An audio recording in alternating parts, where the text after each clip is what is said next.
إن ربك يعلم أنك تقوم أدنى من ثلثي الليل ونصفه وثلثه وطائفة من الذين معك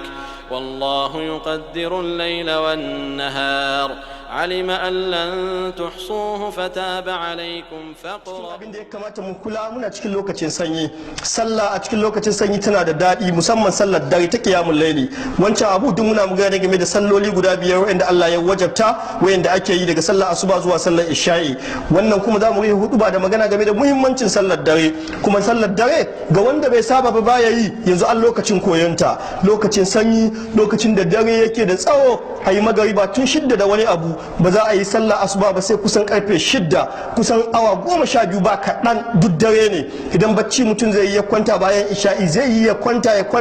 har ya gaje ya tashi ba a yi kiran sallah asuba ba to a wannan lokacin ya kamata wanda bai saba qiyamul layli ba sai ya koyi yin qiyamul layli a wannan lokacin wai menene qiyamul laylin nan shine kayi alwala kayi raka'a 3 shafa'i da wuturi da kake bayan isha'i ka jinkirta su kai wannan lokacin kayi su ka ƙara biyu su kai raka'a 5 yafi ka ƙara biyu su kai raka'a 7 yafi ka ƙara biyu su kai raka'a 9 yafi ka ƙara biyu su kai raka'a 11 sai kai yadda annabi sallallahu alaihi wasallam kai ko da yaushe shine kawai qiyamul layli ka tashi da dare kai sallah lokacin da Allah yake saukowa zuwa saman duniya yace ina mai neman gafara in gafarta mai ina mai bukata in biya mai ina mai roko in bashi a wannan lokacin ka tashi sallar dare tana da muhimmanci kowa yayi bacci yau ya an ka ce babu mai ana tsadan mai zaka ga mutane sun aje motocinsu cikin dare wannan dubara ita ce Allah ya ce ayi a qiyamul layl mu'minai masu wayo suke yi kowa yana ce yana bacci shi na layin mai domin ya san hakan zai fiye samu in yi bari sai da rana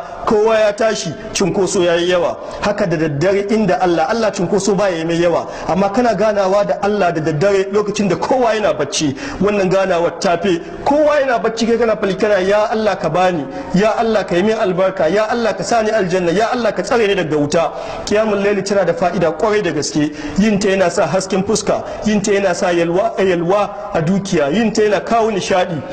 sannan wanda adda mata annabi sallallahu alaihi wasallam yace Allah ya yi rahama ga mutumin da ya tadda mata ta yi sallah da daddare bata tashi ba ya yayyafa mata ruwa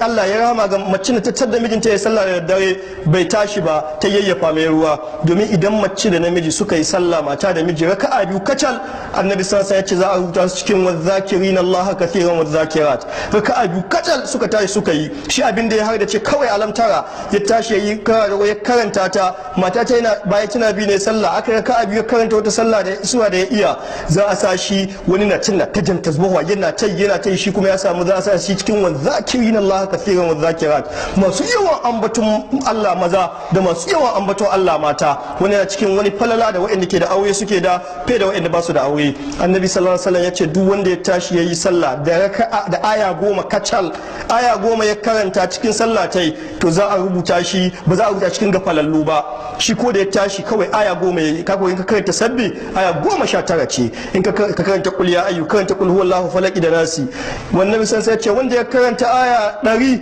za a sa su cikin masu babban rabo a wannan yinin ka je kasuwa ba ta yi ba ofis bai yi ba wani ya bata maka rai baka son kai hasara wannan dare tashi kai raka'a 3 raka'a 5 raka'a 7 cikin dare karanta aya 10 ciki karanta fiye da aya 10 duk kana karantawa da yawa kana samun lada da yawa ya wuce karanta aya 100 an rubuta ka cikin wanda suka samu babban rabo a wannan ranar annabi sal aya 100 babu yawa in ka tashi ka karanta amma aya 40 in ka karanta wan naziati ita ma wata aya 40 da wani abu in ka hada kai sabbi shikenan aya ka kama aya 100 raka'a 2 raka'a 3 ka cika annabi ya ce wanda ya karanta aya 1000 za a rubuta cikin muƙanƙarina wanda su ake suke da babban lada kamar duwatsu irin manyan duwatsu nan na hudu aya 1000 daga tabara zuwa ƙasa tafi aya 1000 da wani abu ne ka karanta cikin sallah cikin dare daya in baka iyawa aya 100 in baka iyawa aya 10 duk yadda aka kada ka bari sallar qiyamul layl ta wuce ka shine da'abus salihina shine aikin mutanen kirki aikin mutanen kwarai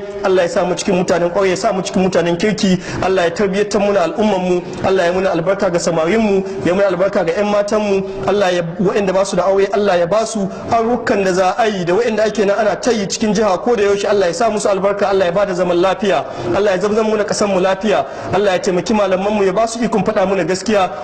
Allah ya taimaki shugabanninmu ya ba mu iko ya ba su yi muna adalci ya aza su ga abin da yake so Allah ka taimaki yan kasuwanmu ka ba su tausayin jama'a ka tabbatar muna ما تيسر منه وأقيموا الصلاة وآتوا الزكاة وأقرضوا الله قرضا حسنا وما تقدموا لأنفسكم من خير تجدوه عند الله هو خيرا وأعظم أجرا واستغفروا الله إن الله غفور رحيم